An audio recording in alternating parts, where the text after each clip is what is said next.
আসসালামু আলাইকুম। বাংলাদেশে ডিপ্লোমা ডাক্তার অনেক বর্তমানে দেশ গ্রামে সব ধরনের হসপিটালে চিকিৎসা দিয়ে আসছে। তাদেরকে একটা মহলের চিকিৎসক এমবিবিএস যারা মনে করে যে আমরা ডাক্তার, তারা ডাক্তার না, এটা সম্পূর্ণ ভুল। তারা তারা নিজেরা ডাক্তার লিখতে পারবে, আর যারা ডিপ্লোমা করে তারা ডাক্তার লিখতে পারবে না। তারা ডাক্তারি শিখানো হইতেছে, তা করে ডাক্তারি পড়ানো হইতেছে, সব কিছু করা হইতেছে, কিন্তু তাদের গায়ে লাগে কেন? ডাক্তার প্রফেসর মাধ্যমে তাদেরকে ডাক্তার বানানো হইতেছে, ডিপ্লোমা ডাক্তার বানানো হইতেছে। বিএসসি ইঞ্জিনিয়ার, ডিপ্লোমা ইঞ্জিনিয়ার, সবাই তো ইঞ্জিনিয়ার। ডিপ্লোমা করে বিএসসি ইঞ্জিনিয়ার লেখাপড়া করতেছে, লেখাপড়া করার সুযোগ আছে, কিন্তু ডিপ্লোমা মেডিকেল অ্যাসিস্ট্যান্ট ডক্টর হয়ে এমবিবিএস ডক্টর যেন হতে পারে সেই ধরনের লেখাপড়ার নিয়মকানুন থাকা দরকার। ওইটাও থাকতে হবে বাংলাদেশে। বাংলাদেশের মানুষ উন্নয়নের দিকে যাইতে হবে, সব ধরনের শিক্ষার সমমর্যাদা থাকতে হবে। ডাক্তার হয়ে যেন দেশের উন্নয়ন করতে পারে, মানুষের সেবা করতে পারে, মানুষ কম টাকার মাধ্যমে ডাক্তার চিকিৎসা পায়। আজ এমবিবিএস ডাক্তার বলে ওরা হাজার হাজার টাকা বাজেট নিয়ে দেশের মানুষ থেকে হাজার হাজার টাকা নিয়ে মানুষকে অনেক বিপদে ফেলায়, অনেক ধরনের সমস্যায় ফেলায়। হসপিটালে গেলে লাখ লাখ টাকা রেখে দেয়। আসলে ডিপ্লোমা ডাক্তার সারা দেশে চিকিৎসা দেয়। হ্যাঁ, 4 বছর ডিপ্লোমা হয়ে যদি ডাক্তার না লিখতে দেওয়া হয়, তাহলে এটা তো কোনো মানুষের কাজ না। তারা 4টা বছর কই ডাক্তারি শিখছে? ডাক্তার হয়েই তো তারা ডাক্তারি করতেছে। এমবিবিএসরা তারা একতা হয়ে বলবো যে না, ডিপ্লোমারা ডাক্তার লিখতে পারবে না, আমরা 5 বছর পড়ছি, তারা 4 বছর পড়ছে, তা করতে 1 বছর বেশি। এ হলেই কি হারা কি বেশি কিছু হয়ে গেল নাকি? আমি চাই, আমরা দেশের মানুষ চায় যে ডাক্তার অবশ্যই সব ডাক্তার হয়েই ডাক্তার লিখতেছে, ডাক্তার লিখবে। যারা ডিপ্লোমাধারী ডাক্তার তারাও ডাক্তার, যারা এমবিবিএস 5 বছর তারাও ডাক্তার, যারা 4 বছরের ডিপ্লোমা মেডিকেল অ্যাসিস্ট্যান্ট তারাও ডাক্তার।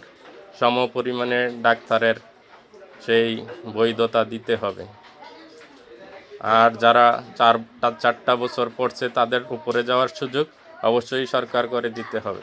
কারণ তারা এখানে সীমাবদ্ধ হয়ে থাকলে হবে না। এটা দেশের লস, দেশের মানুষের লস।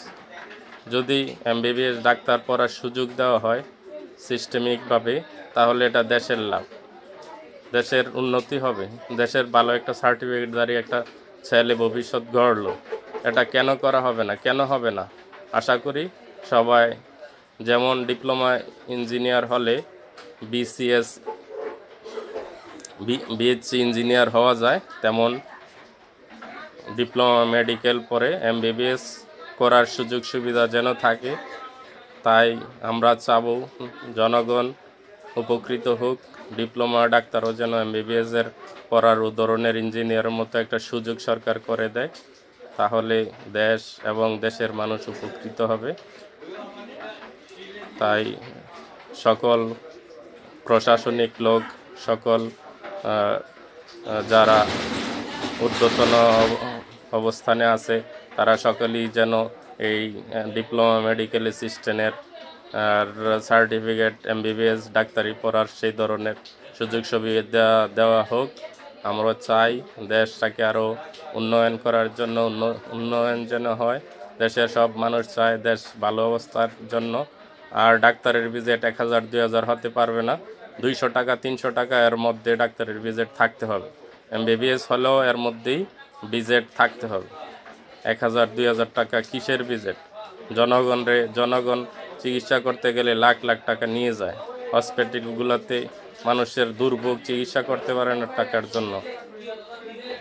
তাই আমি বলবো মানুষের কম টাকার মধ্যে চিকিৎসা নিয়ে আসার জন্য, এত টাকা ভিজিট যেন না হয়। তাই সবাই যেন কম টাকায় চিকিৎসা করতে পারে সেই ধরনের ব্যবস্থা সরকার করে দিবে। সব জায়গায় রুল তৈরি করতে হবে যে কম টাকায় চিকিৎসা করতে পারে, কম ভিজিটে প্রাইভেটভাবে রুগী দেখাইতে পারে। ওই ধরনের নিয়ম কানুনের মাধ্যমে দেশ পরিচালনা করতে হবে। সবাই সুস্থ থাকুন, ভালো থাকুন। আসসালামু আলাইকুম। প্রয়োজনে ডিপ্লোমা ডাক্তার আন্দোলন করতে হবে, যা আমাদের এমবিবিএস সিস্টেমিকভাবে পড়ার সুযোগ করে দিতে হবে। সেই ধরনের স্টুডেন্টরা অবশ্যই আন্দোলন করে এমবিবিএসের সেই মান মর্যাদা নিয়ে যেন উপরের দিকে উঠতে পারে, সেই ব্যবস্থা যেন বাংলাদেশ সরকার করে দেয়, সেটাই প্রত্যাশা করি। আসসালামু আলাইকুম।